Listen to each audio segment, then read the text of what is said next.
ACM Jonas Ago, you listen to the background report, and of course, we do get to have media reports on virtually a weekly basis of accidents involving fuel tankers. Is an explosion, whether in Anambra, whether mostly in Lagos, just any part of the country.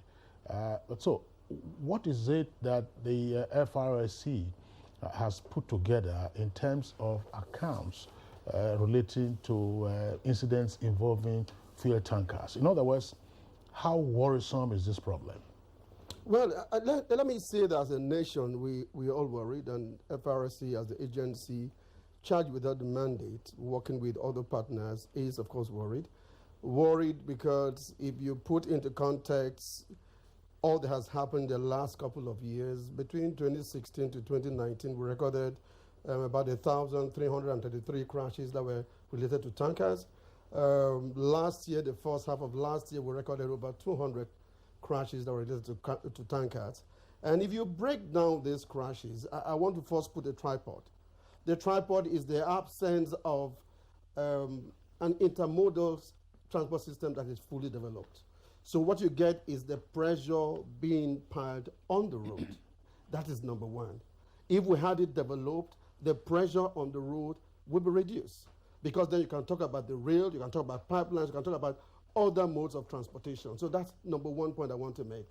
Number two, let's look at, if you ask any of those in the business, the first concern is, the state of our roads. Yes, the state of our roads needs, to be, upgraded to meet safety standards, yes. But then they will not bring the state of the vehicles that are used for these businesses. Most of these vehicles are aged vehicles, over 30 years old, vehicles that if you look at in terms of their safety standards, you probably give them a 0 and say these vehicles should not be on our road. You also want to talk about the issue of maintenance. Of course, the issue of maintenance become more like a national anthem in Nigeria. Everything you talk about, we say maintenance culture. Maintenance is the problem.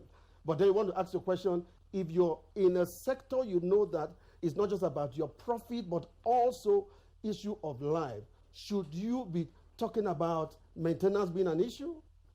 Number three, you're talking about driver competence, poor fleet management attitude.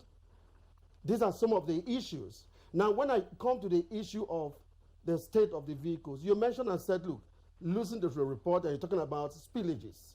Why do they happen? It's not just because the roads are bad, because drivers' attitude is poor, because the vehicles are aged vehicles, but the fact that the necessary safety standards that should be in those vehicles are not there. The API standard manhole that should prevent spillage in the event of a crash is one of the issues that we are currently, in collaboration with other agencies, enforcing. We're talking about safety valves also. If these safety standards were complied, even with the state of the road and the kind of vehicles you have, we probably would be able to reduce the crashes or the extent of fatalities. But because we do not give priority to this, talking about the operators, you have these challenges that we have. Of course, the issue of not complying with the axle load as provided by law is a challenge on its own. These are some of the issues we are dealing with.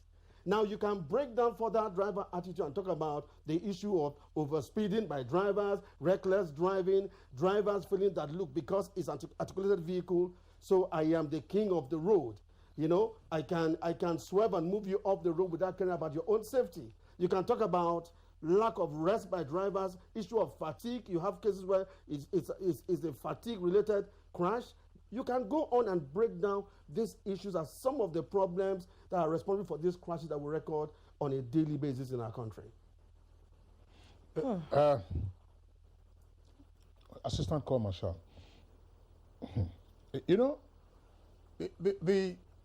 the points that you have articulated certainly capture the magnitude of the problem that we're dealing with. Yeah. But I would like you to back up a bit and let's have the data again, because part of what I captured was that in the first half of last year, even when we had the lockdown with the coronavirus, although there were essential services that were allowed to be undertaken, according to your accounts, that's the still official account by FRSC, we had 200 tanker explosions or tanker accidents. Related crashes. Related crashes. Yeah. That's right, related crashes throughout the country, and then from 2016 to that. Let's get an indication of the numbers and where the most occurrences took place. Well, if you break it down, from the analysis you've been gave, Lagos is one of our trouble areas. The latter part of last year, you had incidences in Lokoja, you had incidences in some part of the southeast, but of course, the Lagos-Ibadan axis has been one major sore point where we record these crashes quite often. Because if you look at the weight of the number of vehicles that move into Lagos and out, it is higher from that point. The port in Lagos, of course, service most of these operators. And so it's not surprising to see that the trend, slants towards the Lagos axis without isolating other parts of the country where these also happen.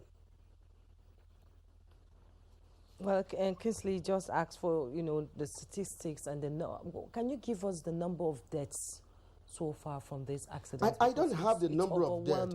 What I have for now is total crashes, and I did say that for the span of 4 years, 2016, 17, 18, and 19, 1,333 tanker-related crashes.